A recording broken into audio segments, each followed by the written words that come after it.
Bax, bunlardan da gəldi. Üçlü dəstərdir. Jiletkası, koftası, şalvarı, rəngləri de geldi.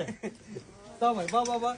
Al şalvarı, koftası da elə çırpada göstər. Gör nə var Görünədirəm, yox. yuxarıdakıları seç, Üçlü qiymət dəstə. 25 manatdır, ikili kətandır. Şalvarı ilə koftası birlikdə. Hə, onlardan da bizdə var. Bax 25 Bax, bu manat. qutilərimizdən var. Bunlar da ikili dəstərdir. Materiallar bilirsiniz nədir. Buyurun, Yumuşaq buyurun. sərin də saxlayacaq sizləri. Bax. Deməli bu Bax, nədir? bax. Her Koftası, bir kesi bax, gözlüyürük. jiletkası, Şalvarı, koftası jiletkası. və bir dənə də bax belə qəşəng şalvar. Belə Üçlü qəşəng. dəsti rənglərdə Dəstəşdirə var. bilərsiniz. Bax belə ləzzətli bir şeydir. Dəstəşib geyinirsiniz. Gucci-dən- Kula. Gucci-dən bax belə bir dəstimiz də gəlir. Bu da super Bax şimdi modeldir. üçlü dəstlərimiz də var, ikili dəstlərimiz də var. Uzun qollar da var, qısa qollar da var. Çatan Ablayın dəstlərimiz arasında də da. yeni gəlir. Bax, Sən bu bir dənə bu dünən nəzərdə real bax. video çəkib 1 milyon vurub. Ben necə qalıb bundan?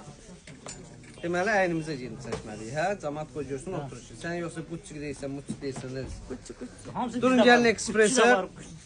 Gucci də var. Hamısından bizdə var.